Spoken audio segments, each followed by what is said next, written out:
এইভাবে করে ডাল রান্না করলে যে এত পরিমাণে মজার হয় সেটা আমার কল্পনার বাইরে ছিল। মাত্র ৫ মিনিটের ভিতরে এইভাবে শর্টকাটে ডাল রান্না করে নিতে পারবেন। খেতে অসাধারণ লাগে।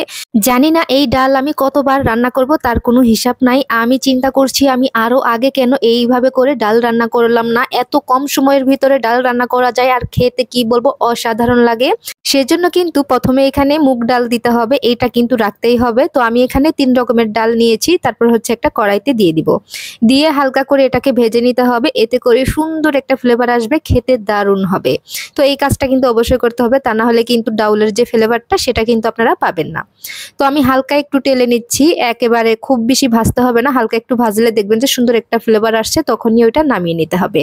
এবার হচ্ছে আমি একটা প্রেসার কুকার নিয়েছি, এখানে আমি পরিমাণ মতো তেল দিয়েছি, তারপর দিয়েছি এখানে ১ কাপের মতো পেঁয়াজ কুচি, দিয়ে দিব এখানে রসুন বাটা, আদা বাটা, আর দিয়ে দিচ্ছি জিরা বাটা, দিয়ে দিব কাঁচামরিচ বাটা, দারচিনি, এলাচ, মাংসের সঙ্গে যে মশলাগুলা দেন ওইগুলাই দিবেন।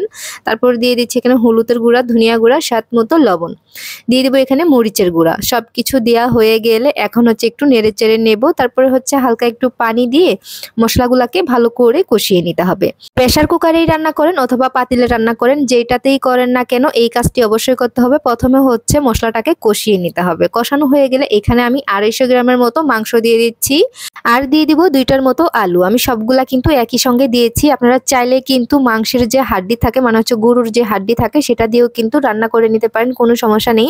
তো আমি চাচ্ছি যে মাংস দিয়ে রান্না করব, এতে করে এটা খেতে বেশি ভালো লাগে আমার কাছে। তারপরে হচ্ছে ডাউলগুলা আমি ভালোভাবে ধুয়ে তারপর দিয়েছি। এখন দিয়ে দিয়েছি এখানে কয়েকটা আস্ত কাঁচামরিচ। এখন হচ্ছে সবগুলো আমি একসঙ্গে ভালো করে একটু কষিয়ে নেব। কষানো হয়ে গেলে পরিমাণ মতো পানি দিতে হবে। যেহেতু আমি প্রেসার কুকারে রান্না করছি সে কারণে কিন্তু পানিটা একটু কমিয়েই দিচ্ছি। মানে বেশি দিলে হবে কি, এটা তো দ্রুত সিদ্ধ হয়ে যাবে, বেশি পানি থেকে যাবে।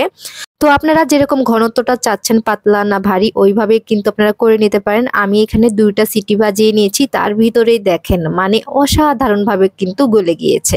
প্রেসার কুকারে কিন্তু ২টা সিটি বাজলে কিন্তু হয়ে যাবে, এর বেশি সিটি দিলে কিন্তু একেবারে গলে যাবে। তারপর আমি একটা কড়াইতে ঢেলে নিয়েছি, নেওয়া হয়ে গেলে হালকা করে একটু জিরার গুঁড়া ছিটিয়ে দিয়েছি। একদম ফ্লেভারটা এত সুন্দর, যেরকম অনুষ্ঠানে বা কোনো বিয়ে বাড়িতে যে কোনো অনুষ্ঠানে মুগ ডাল রান্না করে না, ঠিক ওরকম লাগছিল। মানে ভাত পরোটা যেটার সাথে খান না কেন আপনি আর অন্য দিকে তাকাবেন না, মানে খেলে শুধু খেতেই ইচ্ছা করবে, এত মজার হয়ে থাকে। তো আপনারা কোন জায়গা থেকে ভিডিওটি দেখছেন অবশ্যই কমেন্ট করে জানাতে পারেন, যাতে করে আপনাদেরকে ধন্যবাদ দিতে পারি। ইউটিউব থেকে দেখলে আমার চ্যানেলটি সাবস্ক্রাইবার করে রাখবেন, যাতে করে সবার আগে আমার ভিডিওটি পেয়ে যান। তো কথা বলতে বলতে দেখেন মানে এইটা আমি ভিডিও মানে বানাচ্ছি আর আমার কাছে মনে হচ্ছে যে এটা আবার আমি কখন বানাবো, মানে আমার মুখ দিয়ে পানি চলে আসছে, এত মজার, মানে কি বলবো, মানে যে খাবে সে আপনার কাছ থেকে আবারও চেয়ে নিবে, এত মজা।